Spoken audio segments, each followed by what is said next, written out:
Welcome back, Logan, to another installment of Math from Your Couch.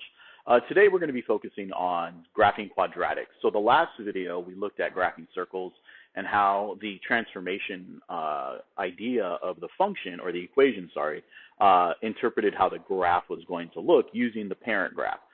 So today I'd like to do the same thing with quadratics. So first, introduce the quadratics. This right here, this equation is what we call the vertex form of the equation.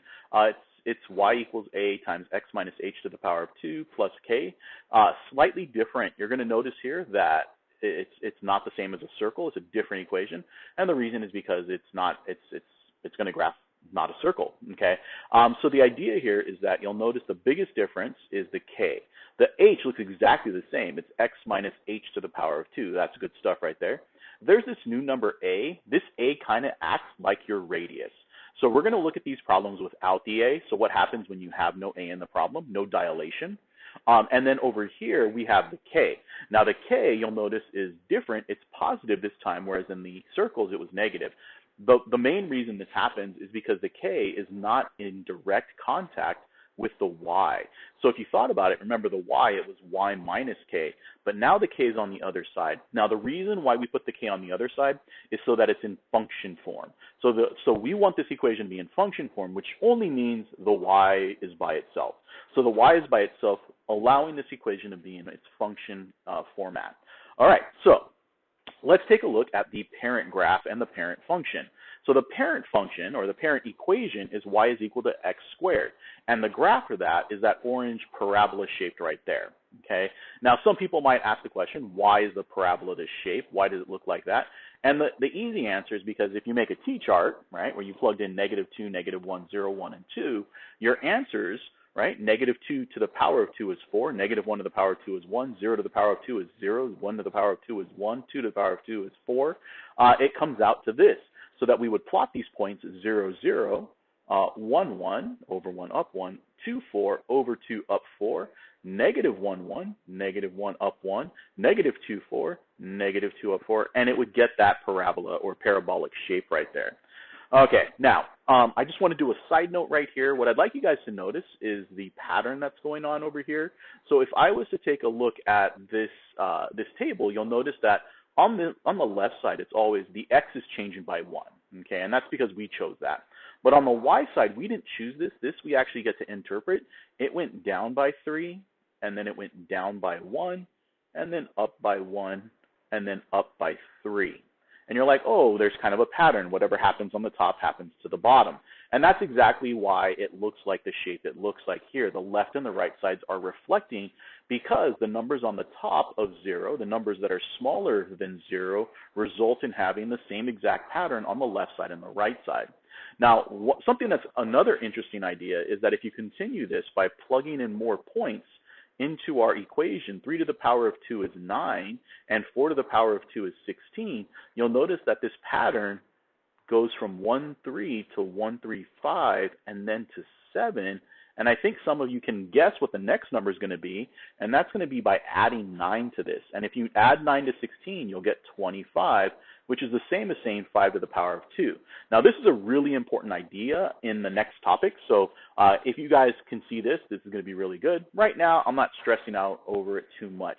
So all I really care about is this is our parent function, parent equation, and this is the graph of our parent equation, okay? That's really my only issue, not even issue, that's my only thing that I really care that you guys get, is that if you have this equation, then you have this parent graph.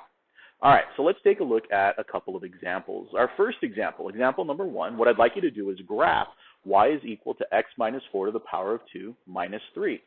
Now, some of you are like, well, how do I do that? So the good news is if you know that this is a quadratic, right? It matches this, or more importantly, it looks more like this guy right here. You could identify your h and your k. My suggestion is why not use your transformation idea? So let's take our blue graph. So we got our blue graph right there. And what I'd like to do is move it. Now, when it's x minus 4, you guys already know how that's going to move. We're going to move it 1, 2, 3, and 4 spaces right there. So we know it's going to move a total of 4 spaces. Now, this is where it gets weird. So you'll notice that the x minus 4 moves its 4 spaces to the right.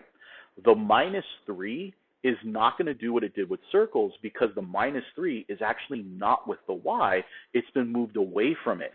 So what we're going to do with this is it's going to be opposite of what happens to the x, but it's going to be exactly what we see happening to what we call the function.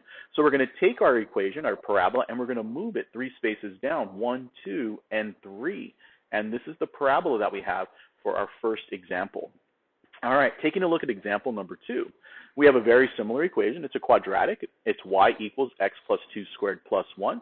And you'll notice that the movement on this is plus 2 on the x. So that means we're going to go negative 2 spaces to the left, and then plus 1. Now, remember, the y is going to interact differently than it did in the circle video. This one means we're going to move up 1. So we graph our parent graph. Boom, there's our yellow graph. And then we're going to take that yellow graph, and we're going to move it based upon plus 2 minus 1. So we're going to go plus 2, in other words, 2 spaces on the x-axis negatively, 1, 2, and then we're going to move it 1 space up, and we get our parabola looking just like that. All right, so remember, the x will interact just like you practiced on the last 2 days, and the y is going to interact a little bit different, and that's because it's actually the number, the constant, the shift, right? So our vertical shift is no longer with the y, it's been moved, it's been added or subtracted to the other side of the equation so that y could be by itself. So we have to treat it in its opposite version. All right, here's our last example. We have x plus 3 to the power of 2 minus 5. And then what we're going to do is we're going to graph our parent function. So we got our parent function in red, and now we're just going to move it. So since it says x plus 3, that means we're going to move it 3 spaces to the left, 1, 2, and 3. And then it says that we have to go down 5 spaces, the minus 5. So we're going to go down 5 spaces, 1, 2, 3, 4, and 5. And this gives us our final parabola.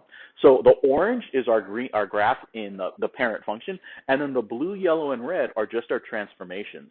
If anything, this is what you want to do. You want to study this right here. So I would pause it and just make sure you understand the implications here. If I could briefly explain it, if I had to sum it up in like a sentence, I would say the number with the x goes in the opposite direction, and the number that's not with the y, the number that's shifted to the other side of the y, is going to go in the direction that it says. So the number that's with the x inside the parentheses will always go opposite, and the number outside of the parentheses is going to go in the y direction in the number that it says. All right. If you have any questions, please give me an email or hit me up on Google Classroom. I'll also be available for office hours and class hours. I wish you guys the best of luck. Have a great 3-day weekend, or some of you maybe even a 4-day weekend, and I will talk to you guys later.